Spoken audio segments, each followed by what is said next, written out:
Ẹ̀yin olólùfẹ́ Olúyinká TNT, a ní mi ní wá yín tì fún nǹkan tí mo ṣe last question táwọn èèyàn béèrè. Kíní yẹn wà fún àwọn tí ṣe mọ̀ pé kò ń ṣe gbogbo èèyàn ló ní agbára láti gba ilé fún ìyàwó mi ń ta, but àwọn míì dẹ̀kẹ̀rẹ̀ wọ́n ní owó débi wípé gbogbo ìyàwó wọn inú ilé tí wọ́n kọ́ ni wọ́n ń gbé, oníkálukú kọ̀ ní apartment tiẹ̀ ni. Àdàwọn obìnrin kan wà tó yẹ pé wọ́n ráyè pẹ̀lú bọ́n ṣe ń gbénu ilé kan náà, wọ́n máa ṣọ́ ọkọ wọn káàkiri, ṣé ọ̀dọ̀ ìyálé ló wà, ṣé ọ̀dọ̀ ìyàwó ló wà, ọ̀dọ̀ tani ló wà, wọ́n ráyè gan. Irú wọn ni mò ń bá wípé tó bá ti níyàwó méjì tó dẹ̀ fẹ́ dó ẹyọ kan, tó ti fọkàn sí pé fẹ́ dó ẹyọ kan, míṣọ̀pù lágbára láti dó mẹ́ta. Bọ̀ ṣe mọ̀ pé ní tí wọn ò bá jọ gbé tẹ́pọ̀ oníkálukú ń gbé níta ni, ẹ mọ̀ pé irú nǹkan báyẹn ò lè ṣẹlẹ̀. So ẹ̀yin olólùfẹ́ mi, ó yẹ kẹ́ ti máa mọ̀ wípé tí n bá sọ̀rọ̀, mo mọ̀ pé ẹ rò ó, kẹ́ wo ibi tí mò ń bá ọ̀rọ̀ lọ, kò ṣe gbogbo nǹkan náà ni mo máa ṣàlàyé. Ṣé ó ti yé yín? Èyí tí mo sọ pé tó bá níyàwó méjì lágbára láti dó mẹ́ta, àwọn kan wà tó jẹ́ pé Ọlọ́run bò wọ́n láṣìírí láti kọ́lé, gbogbo bẹ̀ níyàwó wọn ń gbé. Then àwọn míì tó jẹ́ pé Ọlọ́run tí bò wọ́n láṣìírí, wọ́n jọ ń gbé náà ni, àwọn ló bá wí. Then secondly, kó má kọ̀ pé mo kọ̀ wá mo kọ̀ lọ, ẹ jẹ́ kí n fún ọkùnrin àti obìnrin, torí nígbà míì ọkùnrin á dé láti ibi iṣẹ́ òbó àwùdó bọ̀ á ti rẹ̀ ara ìyàwó dẹ̀ lè wà lọ́nà. So eléyìí fún àwọn ọkùnrin tó bá sáré fẹ́ dóbò, bóyá tó ti rẹ̀ wọ́n ṣùgbọ́n tó fẹ́ sáré dóbò, àwọn styles kan wà tẹ́lẹ̀ ṣe tí ò ní fún yín ní wàhálà rárá, débi wípé àwọn style yẹn fúnra ara ẹ̀ ló bẹ bá ṣe ń ṣe ló máa pe ara ìyàwó yín sọ́nà, tẹ́ẹ̀tẹ́ nídìí foul play rárá. That is tó bá foul play dá ọ̀bọ̀ tó bá rẹ̀ yín tí ó dẹ̀ wù yín kẹ́ ẹ dóbò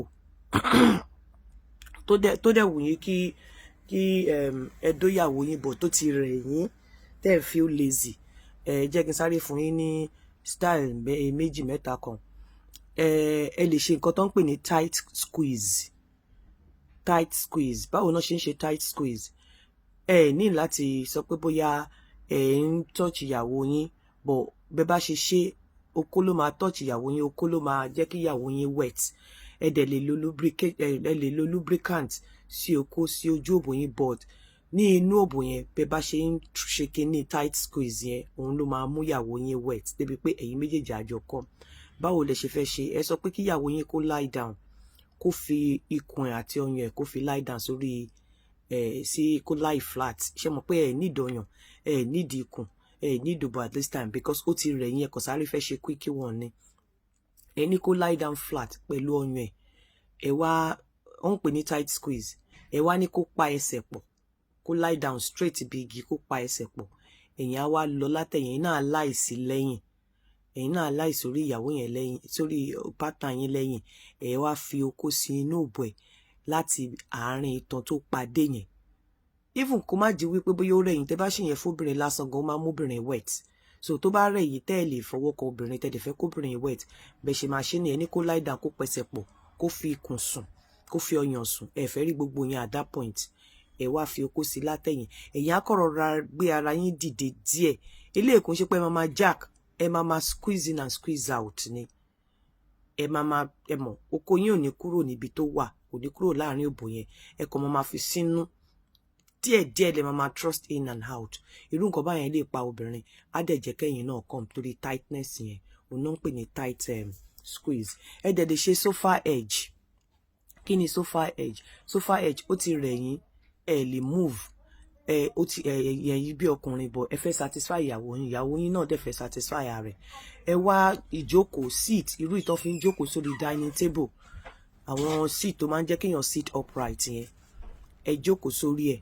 Ẹ bá ti jókòó sórí ẹ̀, ẹ wá sọ pé kí ìyàwó kó jókòó wọnú yín, kó dẹ̀ jókòó lé orí okó. Ìyàwó ló máa ṣe iṣẹ́ yẹn, ẹ̀yin á kàn jókòó síbẹ̀ because ó ti rẹ̀ yín. So òun á kàn máa fi, bí mo tiẹ̀ ṣe ń sọ ìgan ara mi ń dìde, òun á kàn máa fi orí okó, á máa fi rin okó níbi tẹ́yìn jókòó sí. Ẹ dẹ̀ lè jókòó náà sórí sofa, bọ̀ orí sofa tẹ́ bá máa jókòó sí, ẹ ti mọ̀ pé bí orí single one tó jẹ́ pé ẹsẹ̀ ìyàwó á lè cross separately, ẹsẹ̀ ìkan wà lọ́tún ìkan wà lósì, kò ní jẹ́ orí long chair tí ò ní ríbi tó máa gbẹ́sẹ̀ sí, any chair tẹ́ mọ̀ pé ìyàwó máa rí ibi gbé ẹsẹ̀ dúró sílẹ̀ sí tó bá jókòó sí orí oko yín, that is the sofa edge. Ìtẹ̀lẹ̀ ṣe tó bá ti rẹ ọkọ tí ìyàwó dẹ̀ ń fẹ́ ọkọ àbí tẹ́yìn méjèèjì ń fẹ́ ọkọ ṣùgbọ́n tẹ́ ẹ fẹ́ foul play, àwọn rules style yẹn ó máa tètè jẹ́ kóbìnrin wet. Then ẹ lè ṣe nǹkan tó ń pè ní spooning, but ọ̀tọ̀ ní bẹ́ẹ̀ ṣe máa ṣe spooning yẹn ẹ̀yin méjèèjì máa sùn to the same direction.